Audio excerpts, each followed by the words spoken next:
Was barely dry on the $16 million contract I just closed in Europe when my phone buzzed with a message from a neighbor back home. Savannah, did you know your car's gone? Saw your brother driving it yesterday. My stomach tightened. My car wasn't just any car, it was the first thing I ever bought after clawing my way out of debt. A symbol. A promise to myself. And now, gone. When I landed back in the States, I drove straight to my parents' house. The moment I walked through the door, I saw it in my mother's eyes, guilt, carefully disguised as authority. He needed it more, she said flatly. You've always had enough. Always had enough. Those words cut deeper than any betrayal before.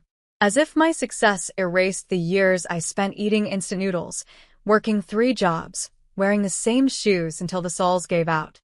As if my victories made me undeserving of respect. My brother stood behind her, smug, arms crossed. He didn't even flinch. To him, my possessions, my effort, my sacrifices, they were all fair game. Because the golden child never had to earn. I looked at them both, every muscle in my body coiled tight, my suitcase still at my feet. And then I spoke. 6 words. That was all it took. Her face fell. My brother's smirk vanished. And the room went silent. My name is Valerie Kane, 31 years old. And if you think the story is about a car, you're wrong. This is about what happens when the family that belittled your worth finally learns that everything comes with a price. The air in the room was heavy, my suitcase still by the door, their eyes burning into me. My mother's chin was lifted high, like she had just performed a noble act. My brother leaned against the wall, smug, waiting for me to explode. Instead, I looked her in the eye and said the 6 words that drained the color from her face. The deal wasn't in my name. Her lips parted. My brother frowned, confusion flickering across his smug grin. I let the silence hang for a moment, then dropped my passport on the table, the embossed logo glinting under the light. Everything you saw online? The $16 million? It wasn't mine. It was secured under the company's name. And do you know what that means? My brother shifted uneasily. What are you talking about? I stepped closer, my voice low, sharp, deliberate. It means I had nothing liquid in my name during that trip. Not a house. Not a car. Not even that vehicle you so generously pawned. Mom's face twisted. You're lying. I pulled out my phone, tapped once, and let the bank statement glow on the screen. Empty accounts. Zeros. Nothing to take. Nothing to steal. You thought you were pawning my car? You pawned collateral tied to a European contract worth more than this entire neighborhood. Her hand flew to her mouth. My brother cursed under his breath. I smiled faintly. So, tell me, when the auditors come knocking, who should I send them to? You? Or him? The room went still. No one breathed. For the first time, they realized I wasn't the one who'd lost something.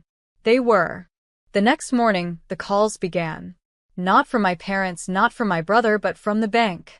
Miss Kane, we're calling regarding collateral listed under your vehicle registration. It seems there was an unauthorized pawn transaction. We'll need clarification immediately. I sipped my coffee, staring out at the skyline from my apartment window.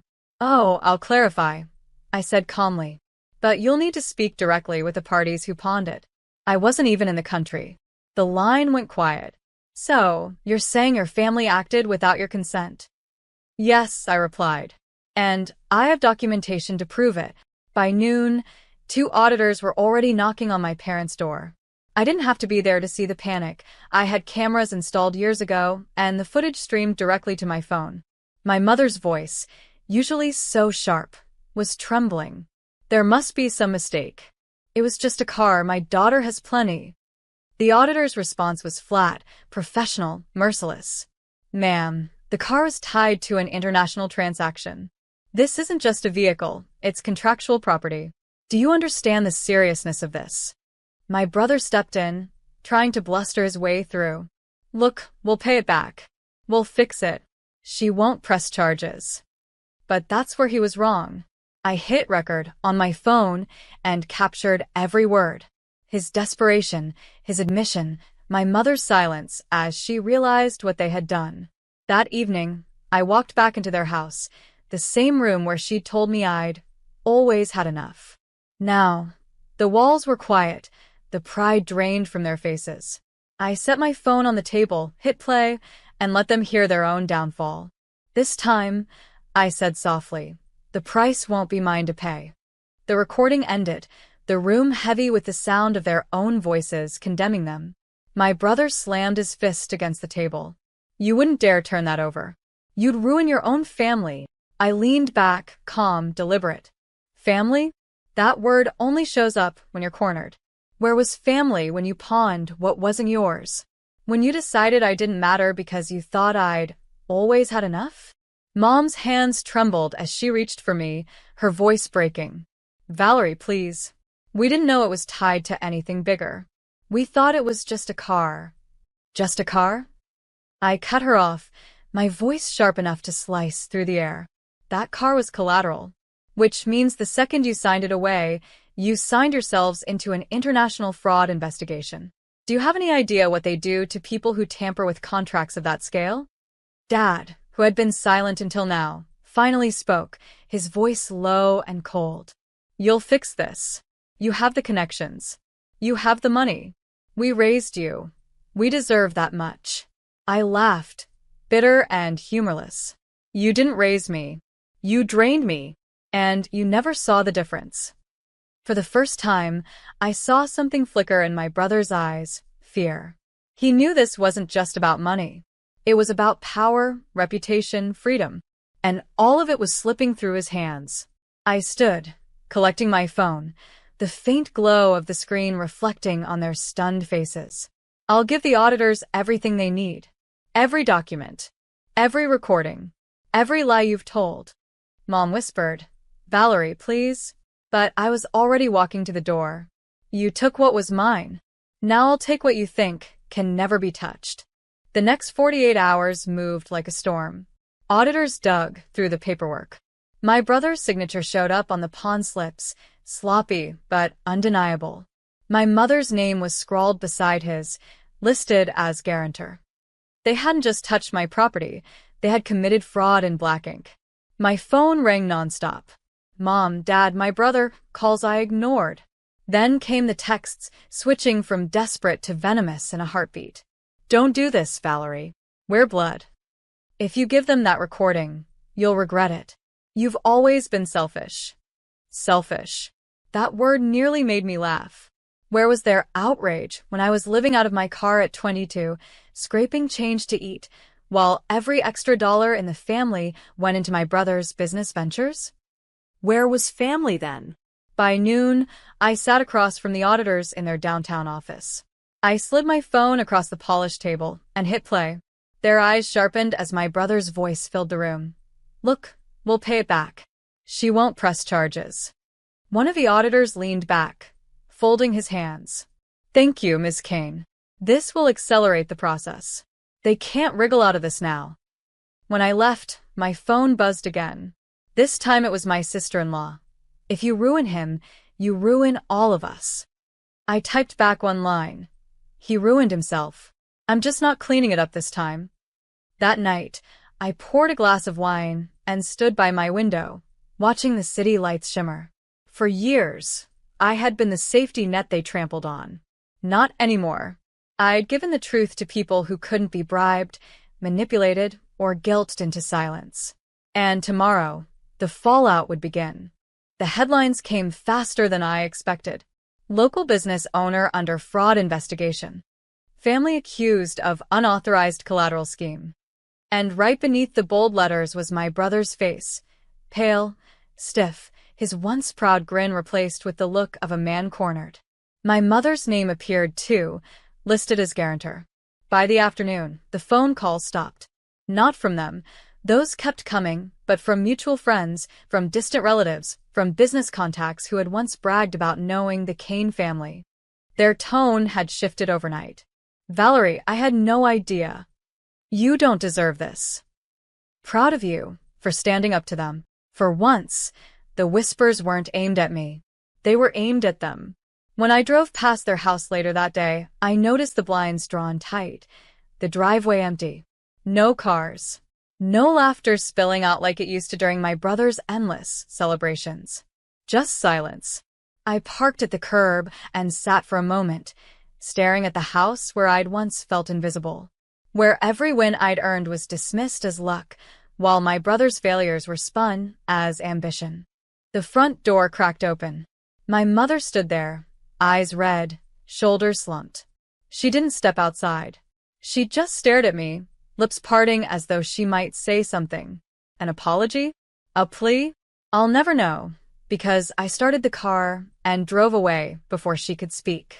That night, as I walked through my own apartment, I realized something important. Their empire had never been built on love.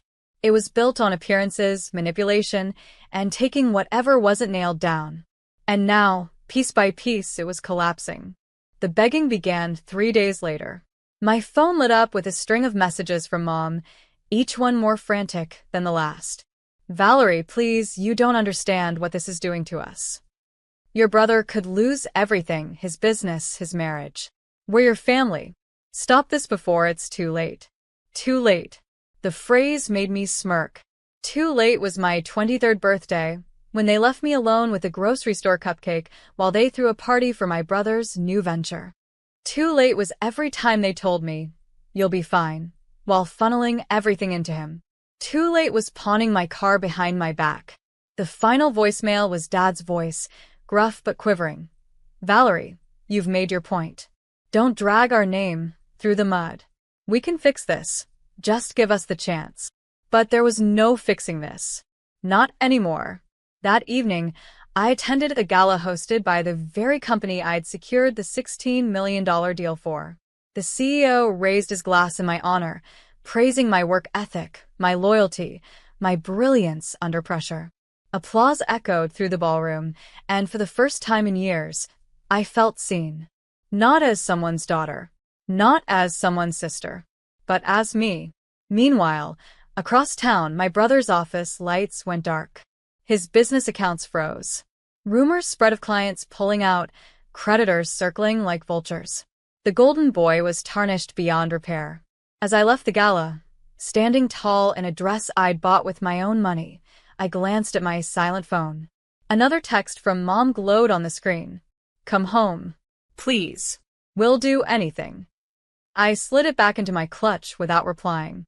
They wanted me to come home, but they had burned that bridge themselves. The night after the gala, I drove back to the lakefront apartment I'd chosen for myself. The city glowed across the water, steady and untouchable. I poured a glass of wine and scrolled through the news again. My brother's downfall had made the front page. His photo, my mother's name, words like fraud and misappropriation. The Kane family image was in ashes. At 10:12 p.m., there was a knock on my door. Not pounding, not demanding, just a weak, hesitant knock. When I opened it, my mother stood there. No pearls, no makeup, just red eyes and shaking hands. "Valerie," she whispered, "we've lost everything. Please stop this." I studied her. The same woman who once told me my achievements meant nothing compared to my brother's, who had dismissed every milestone in my life as luck, who pawned my car without a thought. And now here she was begging at my door. I set my wine down and answered with the calm I'd earned. "You told me once I'd always had enough. That was your excuse to take from me. But you were wrong. What I didn't have was respect. And that's something you can't steal." Her lips trembled, but she said nothing. Behind her, my brother lingered in the shadows of the hallway, hollow-eyed, shoulders hunched. He couldn't even meet my gaze. I stepped back, placed my hand on the door, and finished softly. "You didn't just lose my car. You lost me." And then I closed the door. The silence afterward wasn't empty. It was freedom. For the first time, I felt lighter, like the chains of their judgment had finally broken. I wasn't their scapegoat, their safety net, their forgotten daughter. I was my own.